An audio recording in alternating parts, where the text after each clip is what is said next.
មានទស្សនៈមួយពោលថាលក្ខណៈជាតិនៃអក្សរសិល្ប៍ខ្មែរចារឹកអត្តសញ្ញាណជាតិខ្មែរចូលពន្យល់សេចក្តីអធិប្បាយវណ្ណកម្មអក្សរសិល្ប៍ដែលជាសមិទ្ធផលប្រសូតចេញពីទឹកដៃច្នៃប្រឌិតបង្កើតរបស់បណ្ដាកវី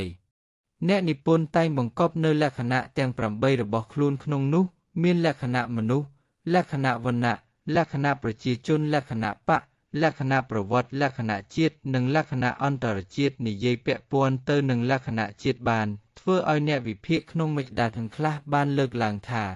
លក្ខណៈជាតិនៃអក្សរសិល្ប៍ខ្មែរចារឹកអត្តសញ្ញាណជាតិខ្មែរតើលក្ខណៈជាតិនៃអក្សរសិល្ប៍ខ្មែរចារឹកអត្តសញ្ញាណខ្មែរយ៉ាងដូចម្តេចខ្លះដើម្បីបានជាស្ពានឈានទៅដល់ការបកស្រាយចំណោទបញ្ហារបស់ប្រធានខាងលើឲ្យកាន់តែមានលក្ខណៈពិស្ដារប្រកបដោយខ្លឹមសារកាន់តែស៊ីជម្រៅមួយកម្រិតទៀតនោះគេចាំបាច់ត្រូវតែយល់នៅអត្ថន័យនៃពាក្យលក្ខណៈជាតិនៃអក្សរសិល្ប៍ចារឹកនិងអត្តសញ្ញាណជាតិខ្មែរពាក្យថាលក្ខណៈជាតិនៃអក្សរសិល្ប៍គឺជាលក្ខណៈពិសេសរបស់ជាតិនេះមួយលេចធ្លោខុសពីជាតិដទៃដែលស្តែងចេញតាមរយៈអក្សរសិល្ប៍ចំពោះពាក្យថាចារឹកនោះគឺការសរសេរចារកត់ត្រាបង្ហាញដោយឡែកពាក្យថាអត្តសញ្ញាណជាតិខ្មែរបានដល់សញ្ញាដែលធ្វើឲ្យគេស្គាល់ពីខ្មែរមិត្តដែលវិភាគឃើញដោយរធានខាងលើមានអត្ថន័យចង់និយាយថាគេអាចស្គាល់ជាតិខ្មែរបានដោយរំពឹងមើលទៅក្នុងលក្ខណៈជាតិរបស់អក្សរសិល្ប៍ជាមួយនឹងការសិក្សាចលនាអក្សរសិល្ប៍រួចមកហើយបានជាមូលហេតុដែលធ្វើឲ្យស្រទាប់យុវវ័យខ្មែរអ្នកសិក្សាផ្ដោតការយល់ឃើញរបស់ខ្លួនថាលក្ខណៈជាតិនៃអក្សរសិល្ប៍ខ្មែរចារឹកអត្តសញ្ញាណខ្មែរពិតដោយការលើកឡើងរបស់មិត្តខាងលើនេះមែនគេអាចស្គាល់ជាតិខ្មែរបានយ៉ាងច្បាស់តាមរយៈលក្ខណៈជាតិខ្មែរដែលគេកត់ត្រាឃើញក្នុងរឿងរ៉ាវអក្សរសិល្ប៍យ៉ាងណាមិញបើគេសិក្សារឿងភូមិដ្ឋានគេនឹងបានស្គាល់ខ្មែរតាមរយៈជំនឿដែលមនុស្សខ្មែរទូទៅតែងតែជឿលើវត្ថុ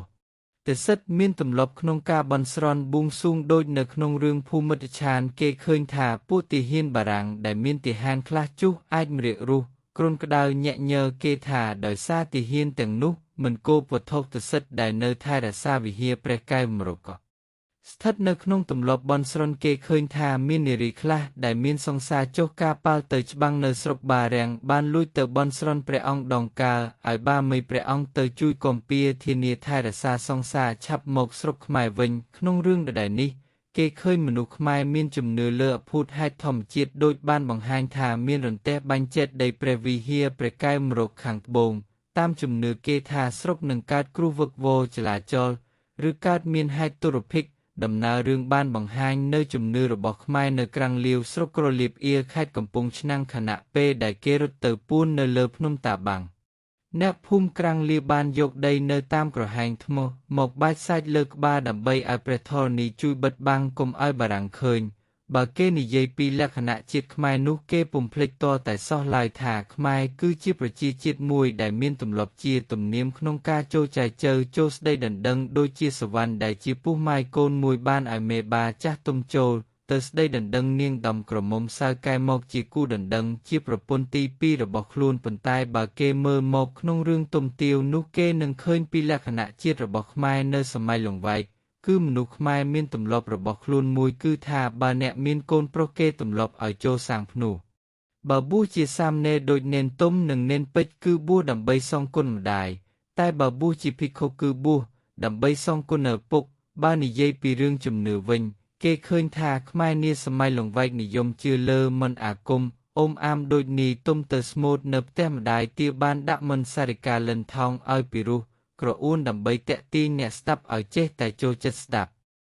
ដោយឡែកចំណែកអ្នកមានកូនស្រីដូចករណីម្ដាយទាវតែងទម្លាប់ឲ្យកូនស្រីចូលម្លប់បើគេរំពឹងសម្លឹងមើលមកក្នុងវិស័យជំនឿគេឃើញមនុស្សសម័យលង្វែកនិយមជឿលើមន្តអាគមផងជឿលើការទុទីផងដោយព្រះគ្រូចៅអធិការវត្តវិហារធំមុនពេលទុំលាចាកសិក្ខាបទលោកគ្រូបានទាញក្តារទាញដីសមកគូសវាសលេខអត្តមើលជោគជាតារាសីជាមុនសិនសិក្សាអំពីប្រពៃណីឃើញថាសង្គមខ្មែរសម័យលង្វែកមានប្រពៃណីជាក់លាក់របស់ខ្លួនដោយអនុវត្តតាមទស្សនៈ